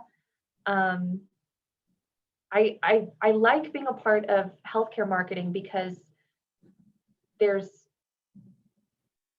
ethically speaking, there's like a good reason behind it. Like, you're not asking somebody to squander their money away on a product that they don't need. Like, this is healthcare. This is making sure that people are taking care of their wellness and, seeing their provider when they should be, making sure they're having their annual wellness exams and that sort of thing. Like, that's awesome to be a part of. So I think that I would probably stick with healthcare for now. I might, not work for a hospital, but go see if some other type of healthcare organization needs help.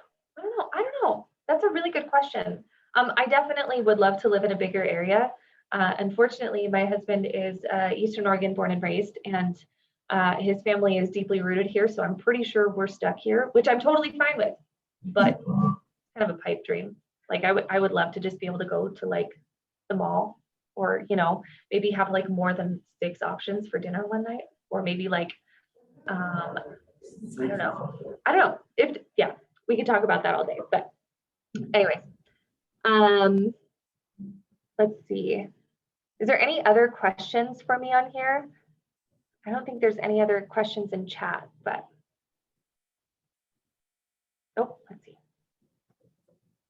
I think you've got it. I mean, thank you so much, Abby. I mean, it's been, Yeah, Josh had one more question about, as someone who started their own section in digital marketing here on campus, I understand how scary it is to put your work out there. How did you build up the confidence, or how are you building it to post more every day? This is actually a super excellent question. And Professor, do you mind if I answer it before we jump off? oh, no, and no, Okay. take as much time as you need. Awesome. Sure. So this is an excellent question, because I have struggled with that confidence for a super long time. In the era of social media, we're so, it's either you are paralyzed and you don't want to put any information out there, or you put a ton of information out there and you share everything with the world. I'm one of those that definitely is more closed. I don't share everything with the world in my personal life. So I used to have like actual physical anxiety over this stuff. And when you don't have a supervisor or a executive team that has your back, it makes it worse. So if you end up being in an environment that isn't supportive or anything like that, that would be my number one thing: get out of there. That's not the right place for you. Especially when you're just starting out. That there's a lot of confidence that has to be built up to know that what you are putting out is a good product. And one that has taken me years to work on. I think what also has helped that is having my own photography business on the side. That's also deeply personal work that you do with families, and they have every opportunity to leave you a bad review or say that you sucked to work with. I used to be paralyzed by that, but my current work environment is incredibly supportive. I have an excellent boss who, she gasses me up. She's like, what you did with those photos was excellent. That press release that you just did was absolutely perfect, blah, blah, blah. Like, she's amazing. Same with my executive or the CEO. Positive feedback is a huge, huge thing. But in terms of just for me internally, I think it comes with time and with continuously putting yourself out there, Because if you don't put yourself out there often, the one time you get shot down is going to really super suck, and it's going to take a really hard time to recover from.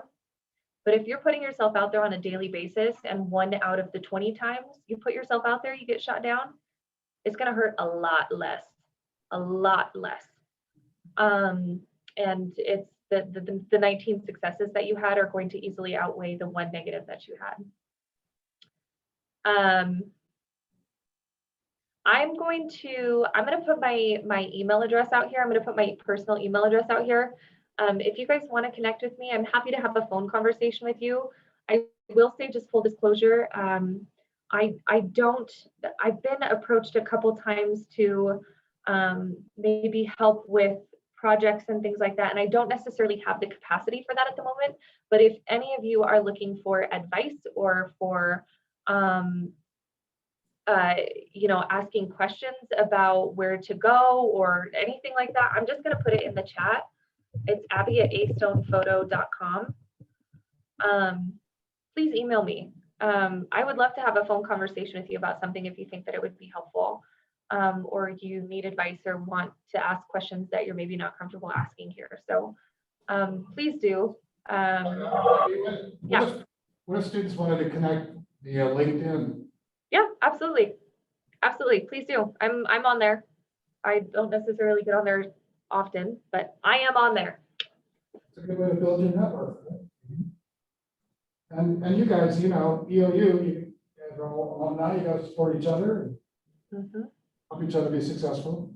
Absolutely. Abby, thank you so much. I'm just glad I could join you guys. This was fun. I am looking forward to when I can do it in person. I think that would be more fun, but this is great too. I loved it. So we'll definitely invite you too as soon as COVID's lifted. So we'll have you here in person. That was good for us. Okay, well, thank you, Professor. I will, hopefully I hear from a couple of you guys with questions, but otherwise I'll have a good afternoon, you guys. Thank you. Thanks, Abby. Thank you. Okay, bye. Yeah.